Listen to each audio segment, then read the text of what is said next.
Hey, Diana, did you know being smarter, faster, and better is easy? Mark, that's the dumbest thing you've ever said.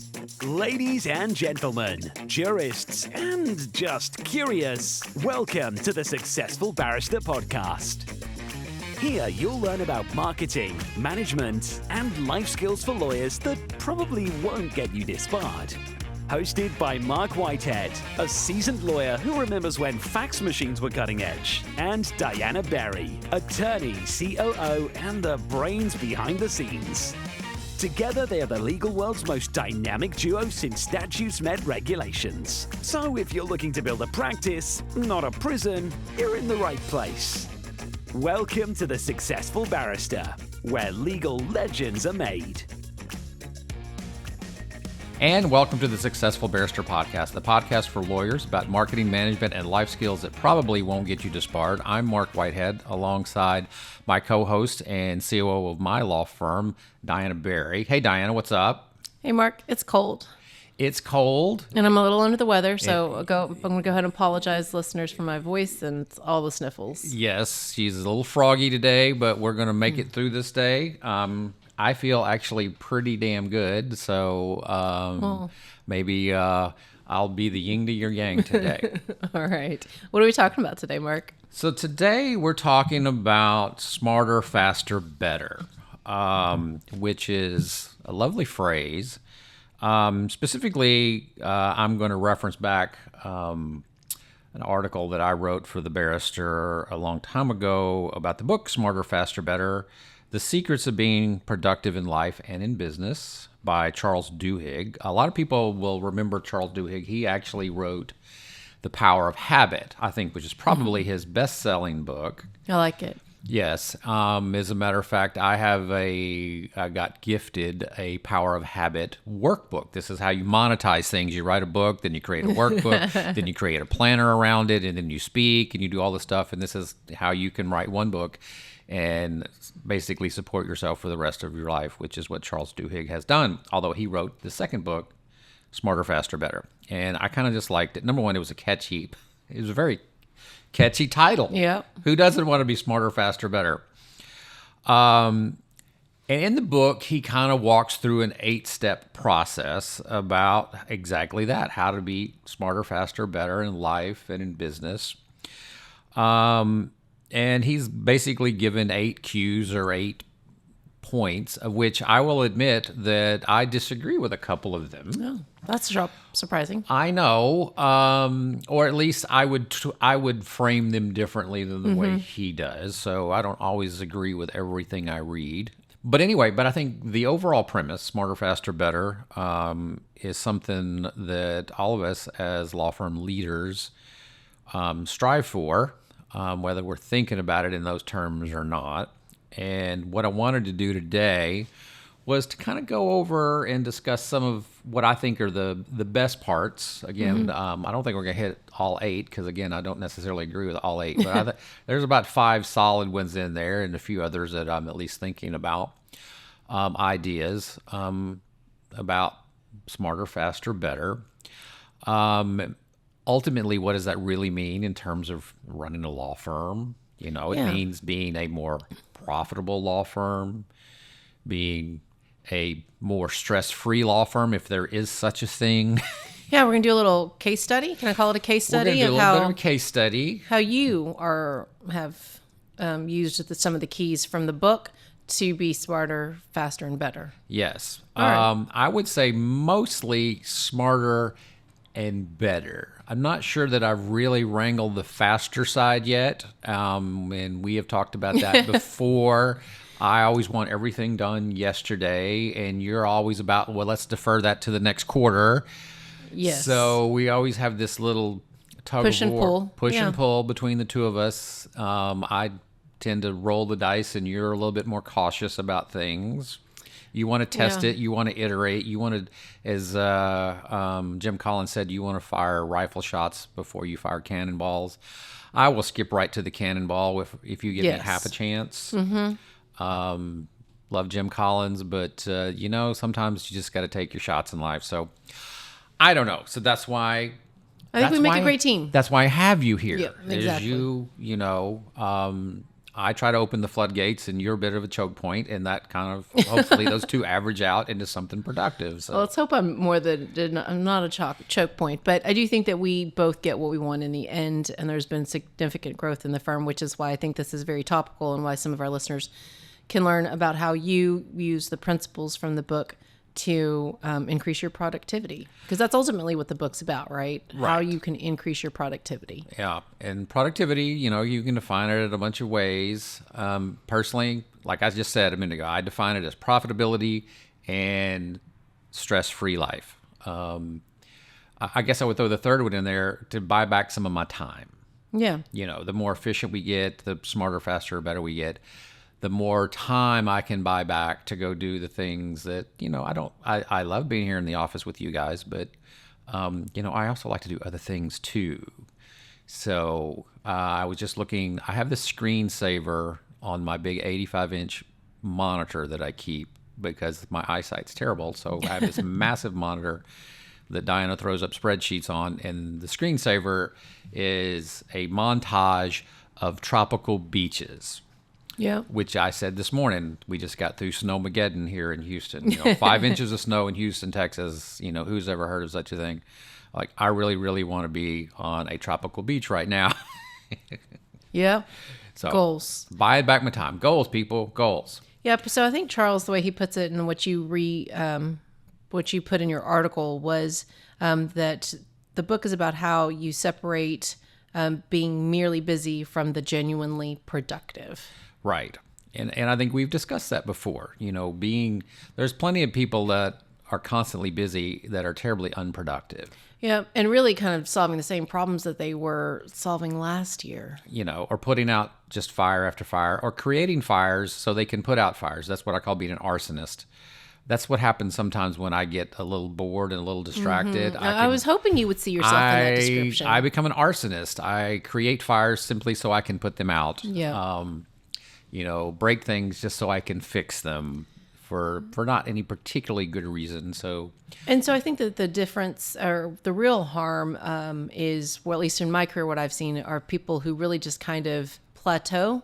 They may never really reach more earning potential or more leadership or management opportunities because they can't get past themselves, the merely busy, to being truly productive and solving different problems. Yeah. And so I think that's the harm in not learning a different way. We're back to therapy again, because I think Marc actually did plateau. Probably in the aughts, I plateaued. Okay. And it took me a few years. It took me working with Atticus and working with a coach to break through that plateau.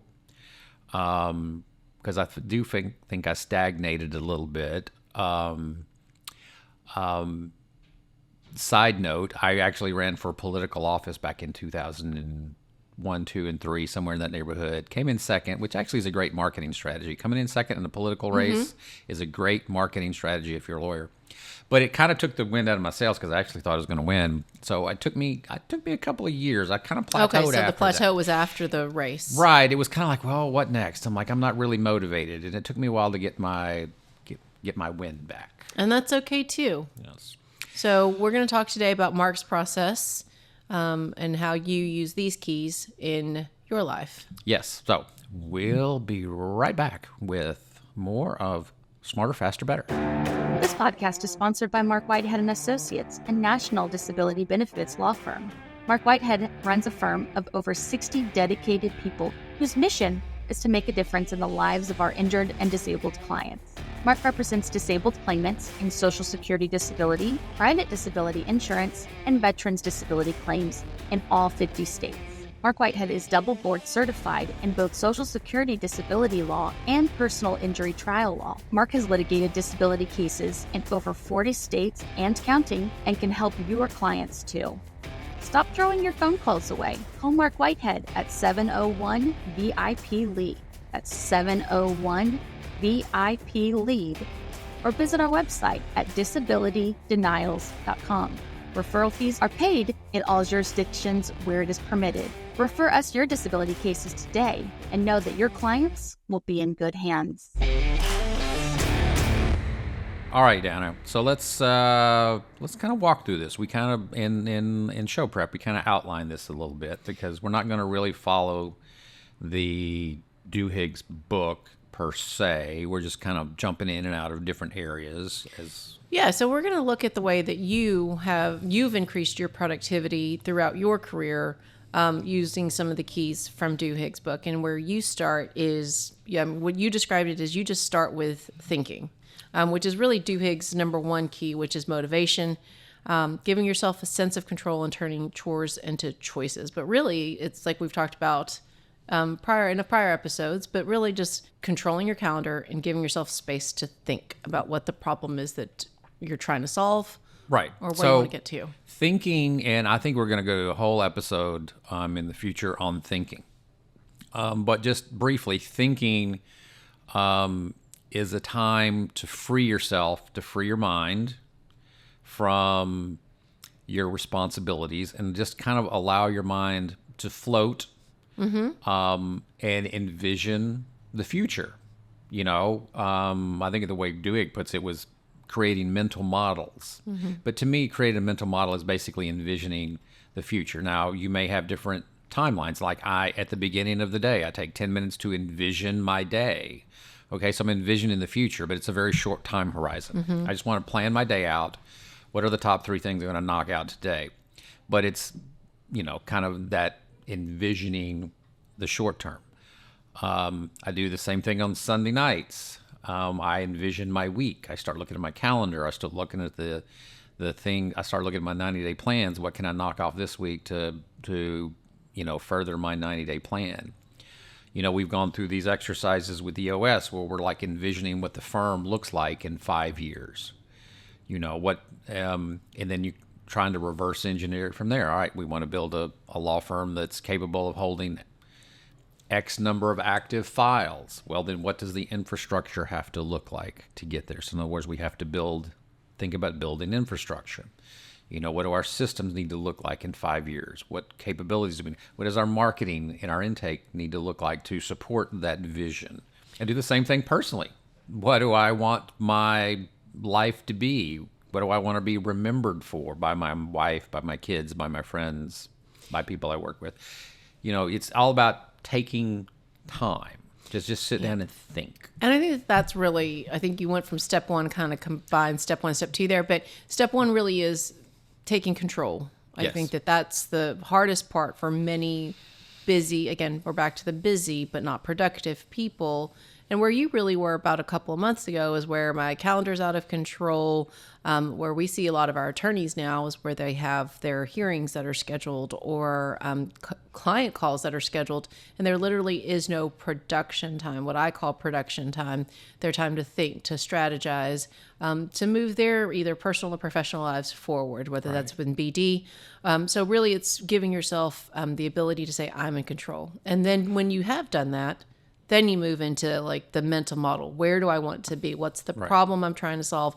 And then that mental model that Duhigg talks about is creating that mental model that moves you out of your current state. Right.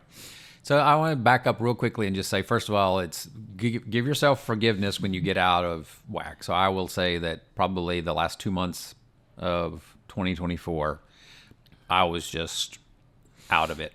I was not. I had no idea. My thinking was poor. My mental models were not working well. I was distracted. I was getting into minutia. I was, probably had motivational issues at that point. Might have been a little bit of an arsonist. A little bit of an arsonist back then. And I don't think that it's a coincidence that at the time you also had zero control over your calendar. You did not do what you did in 25, which is block out time. Right. For your production time. Right. I didn't give myself time to think. And quite frankly, I allowed certain people to become time robbers. I won't name names, but Why were you looking at me, Mark? I don't know. Why when you said that? I actually glanced over here at our producer Pepper. I thought blame Pepper for that. But then when you do that, I think it's important to, once you have that time set aside, then you create your mental models. Right. You envision the future. That's what Duhigg's mental model, I mean, that's a fancy way of saying envisioning. Yes. In my mind, mental models work there's two ends to the middle goal. Number one, what is working, and what do you want to take advantage of and expand upon? So if something's working, how do we make it even better? And then what's not working? What's the problem? Is there a problem that needs to be solved to get what's not working to start working again? Sometimes the answer is to just junk it, to abandon it. Maybe it's just something not worthy of pursuing. I've had a few things. I've had a few business or practice areas throughout my career, and a few more that I've considered that I did for a while, and then I decided to just stop it. I abandoned those projects or those practice areas because I just didn't think they were worth it. Some of them, sometimes they weren't profitable. Sometimes the stress just wasn't worth it. The juice wasn't worth the squeeze. So, Right. So when I start trying to come up with the mental models of the future, it's capitalize on your wins, extend your wins, and then what are the problems you're trying to solve, and then what are the things that you might want to cut. And I think that that's part of like number 7 of Duhigg's 8 keys, which is innovation, combining old ideas in new and better ways. Right. Sort of the Kaizen method is to take a method, a procedure, a process, whatever you want to call it, and see how you can make incremental improvements to it over time. Steady incremental improvements. That is one form of innovation. Another form of innovation is more of a disruptive innovation, where you really just take a 180 on something. I think generally speaking, most people are scared of drastic change. So the incremental improvement, the incremental innovation model probably works best most of the time. But, there's plenty of examples out there of the disruptors in the world who just totally blew it all up and were tremendously successful in coming up with something totally new. I kind of don't think that is typical in the legal industry. I completely agree. Yeah. It's one thing to be tremendously innovative in a product-driven world. Exactly. But we're not in a product-driven world. We're in a services world. We provide services. And services tend to move much more slowly. Innovation within the service industry tends to move much more slowly. So I do think that incremental innovation, and I kind of keep that in mind when I kind of think of problem solving, in the mental models. Typically, the simplest answer, the incremental innovation, is the best answer in our particular industry. Now, somebody tomorrow will come along and prove me wrong. I do think that, especially for at least our practice area in general, 2 of them being governmental, it's really easy to get caught up in we've already tried that before and it didn't work. It's the government is not really changing. So it's not like your defendant it's been the same process forever, right? And the steps are always the same. So the steps are the same, but the delivery method can change. And that's the part about being innovative that I think is very important, is to challenge yourself to constantly think about the same problem in a different way. What has changed? What facts have changed? What technology has been brought to market that can help us, to use the book, smart can make us smarter, faster, and better. So I'll give an example, simple example. The Social Security disability practice. Traditionally, it requires a hearing before an administrative law judge to get the result that you seek. That's everything that we do drives the case to get before the judge. The problem is, traditionally, that was always an in-person hearing, and it had to be geographically near where the client was located. So what did that do to us? That meant that geography was a limitation from a business perspective. We were limited. We didn't take cases traditionally out in the rural areas because I would have to send an attorney out to East Texas and kill an entire day for an attorney. So that was always an issue. It was always a debate. And is it worth it? And well, guess what? Innovation came along. by necessity. We had COVID. Yeah. And all of a sudden now all of our hearings, practically all of our hearings, are virtual. What did that do? That basically expanded our geography. Yep. We are no longer limited by how long it takes an attorney to drive out into East Texas for one hearing in a day. That attorney can handle that hearing from their desk regardless. I mean, theoretically, our attorney can handle hearings in Alaska and Montana and God knows where. So all of a sudden, the model has changed, because of circumstance. That's just one simple example, but it's been a drastic change in our office. Yep. It's simply we've been able to expand geographically because of that, quite frankly, because of what COVID forced us all to do. But that would be one example of sort of a natural iteration. And then once you've kind of had an opportunity to think about your mental model, this is my favorite one. You go to who, not how, which is, I guess, kind of sort of in Duhigg's keys, it's number 5, which would be managing others, pushing decision-making to the closest person. And I tend to be that closest person, which is why I don't like it. But you always like the who, not how. Right. Well, I mean, it's not just you, but so, all of us are limited in our skill sets, in our information, in our knowledge, in our time. Mm-hmm. Okay, these are all functional limitations that we have in whatever we try to do, particularly when we're envisioning something, a project, or envisioning our future.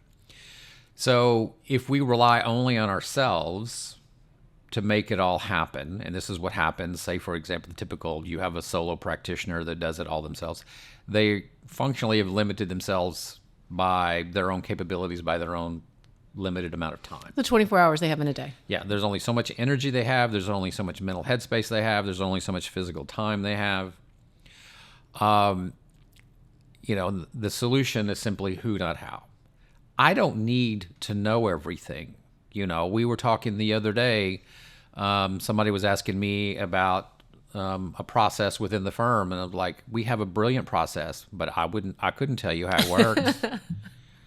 You just trust that it's brilliant. I don't need to know how it works. Quite Yep. frankly, I don't care how it works. What I do know is that it works, and that I know who knows how to make it work.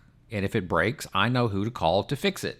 And I think that that's exactly it right there. Who you give people the authority, and we've talked a lot about that in a recent podcast, so I don't want to reiterate that. But I think giving the right people, or the people closest to the decision making, like Duhigg says, giving them the authority is so important, because it empowers that person then to help you solve that problem. Right. That's the key. You have to give them the authority to make the decisions. If you make them come back to you for every little decision, you're impeding their effectiveness. You're basically driving yourself up the wall. You're slowing down the project. Ultimately, your job is to convey the end result that you are seeking, and then you empower that person to come up with a process, system, or whatever to make that happen. Because all you really care about is the end result. As long as they're not burning down the building while they're doing it. Oh my gosh. I'm sure you have put some guardrails in, but let's be real. I mean, most things are not life or death. And I do think that there is this in-between stage that people sometimes forget about. Like, you don't go from automatic empowerment to where they're running, without any guidance at all. There is this ugly in-between stage where you're almost doing double work, because you're having to teach someone how you have done it always, and what, teaching that person how you think and what you're envisioning is all that mental modeling and thinking that you were doing in steps 1 and 2. Now you have to then pass on that information to this new person in step 3. I was just talking to an attic cousin today about how a new person was doing in their firm, and an executive assistant, call it, in that firm. And it was a bit of redundance. It's not going as smoothly as I think everyone would like, because this new person doesn't know how the managing partner thinks. This new person doesn't know the implicit rules of the firm, like don't schedule 30 minutes before, or I will take you as an example. Don't schedule 30 minutes when Mark's only got an hour blocked after lunch, because one, he'll get mad, and secondly, that doesn't give him enough time to come back to the meeting, right? It necessarily means Mark's has a 45-minute lunch. And those are the things that you then have to go back and make sure it's like doing double the work. I think the other thing, and I was given this little speech the other day to 3 new employees that just started, is you have to empower people and allow them to make mistakes. Within guardrails, there should always be guardrails, but people are going to make mistakes, and you have to accept that, and you have to empower them with that. I told them specifically, you are human beings. I expect you to make mistakes, and that is okay. Okay. Yeah. The only thing that's required of you is that if you make a mistake, that you bring it to us, and we will help you fix the mistake. And then secondarily, obviously, we expect you to learn from your mistakes. Okay. But we do not require you to be perfect. And every time I give that little bit to a new employee, and I do this for all my new employees, their face lights up like, oh, thank God. Yeah. They don't necessarily smile because I think they're a little, but you can see it in their eyes. They're like, oh, great, fine. I have an opportunity. I have a runway here that I can land on. Yeah. So. And then I think that your final step, if I remember it correctly, from how you increase your productivity and how you're smarter and faster and better, is what Duhigg calls in his 8th key, absorbing data, forcing yourself to interact with new data, or just looking at what you thought was going to happen versus what actually happened, results versus expectations. Yeah, so you always begin with an expected result. What is the result I'm seeking? What is the problem I'm trying to solve? What is the win that I'm trying to extend? However you want to phrase that. Because that's part of the mental model. You're developing a picture in your head what you want it to look like. And at the end of it, then you compare what you expected versus what you actually got. And then you start analyzing that. Why? Is it exactly what I expected? All right, great. Is it not exactly what I expected? Well, why is it different? There could be extremely good reasons why it is different. Sometimes it's, discovery. You discover, either new ways of doing it that you didn't think about, or you discover roadblocks that you didn't anticipate, or a regulation that says, I can't do that, therefore we've got to work around it.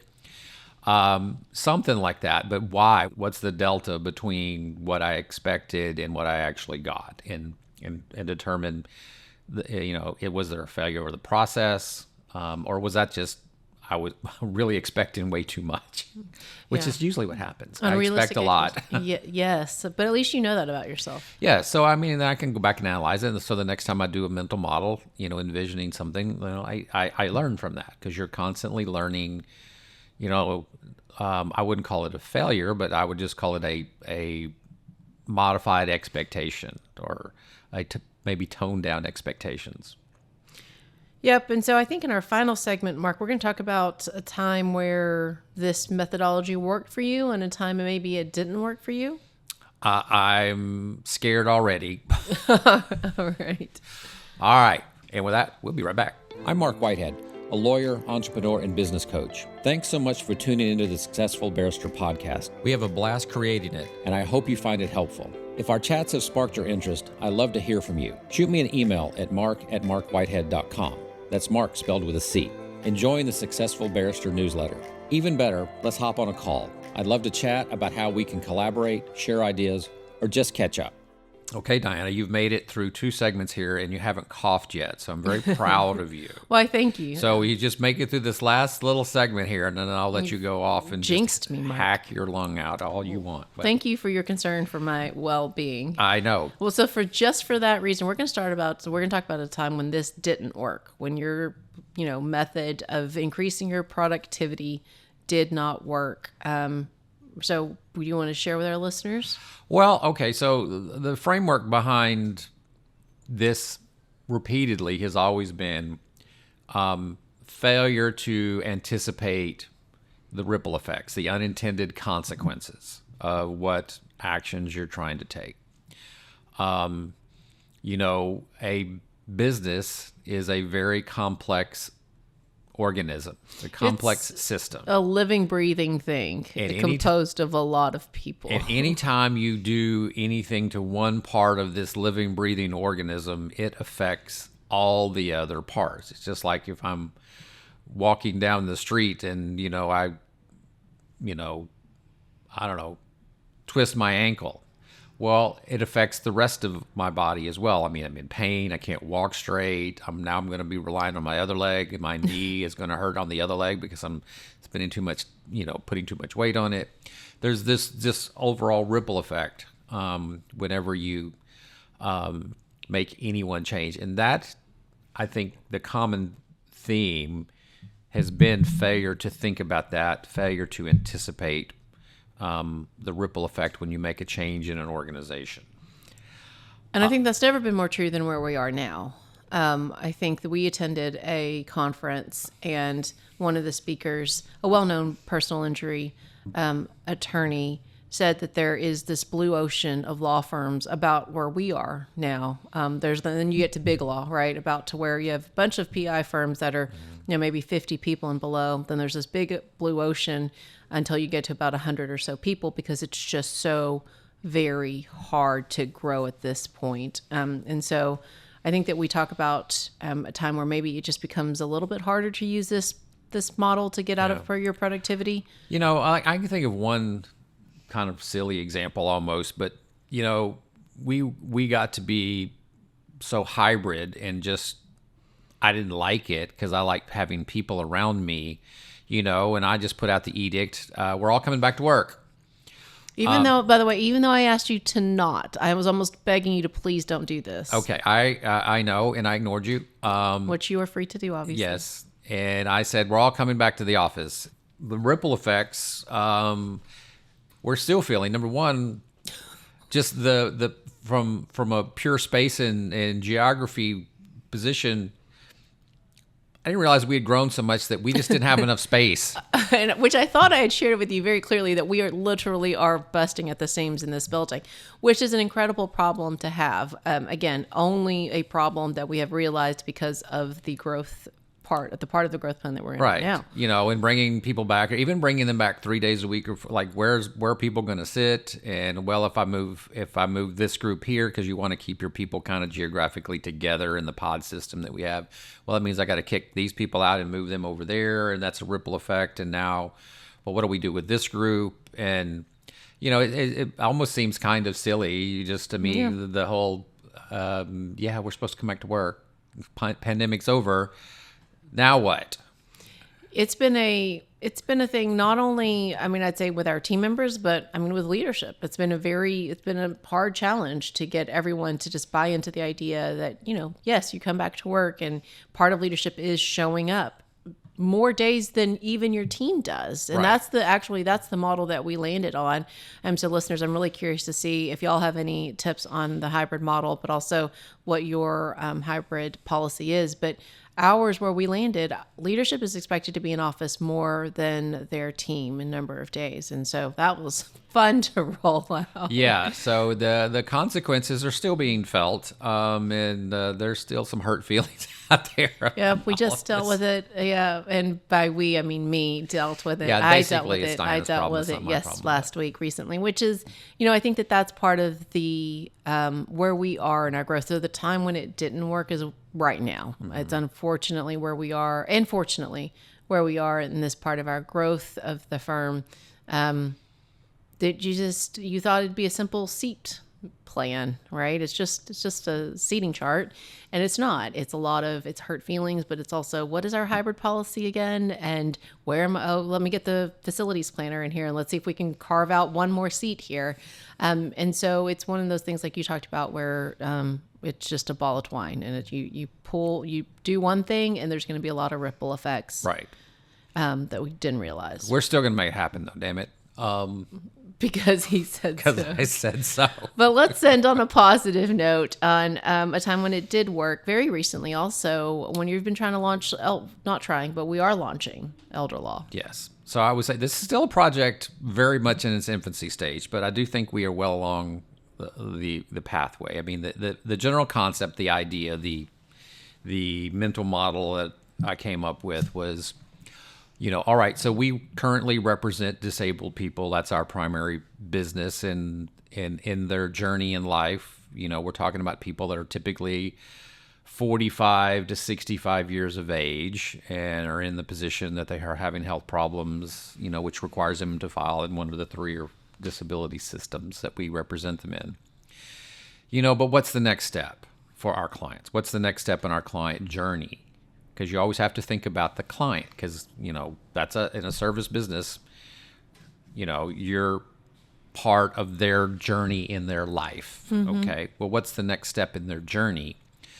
The next step in the journey for many of our clients as they get older, now they're moving in their 65 to 70 to 75 to 80-year-old, part of their life. And obviously, we're representing disabled people, so we're representing a group of people that are not healthy. So we have to understand that this is our population. This is the group of people that we have chosen to serve. So the next step in their journey for many of them, is something along the lines of needing, assisted living or nursing home assistance, which is a very expensive process, very difficult process. This is what elder law is. Elder law is simply about helping the elderly through their life journey. And of course, it makes sense. The population is getting older, so the demographics are in our favor anyway. So we just thought this would be the next iteration of what Marc Whitehead Associates is going to do. We're going to continue our journey with our clients into that next phase of their life, and how can we help them in that next phase of their life.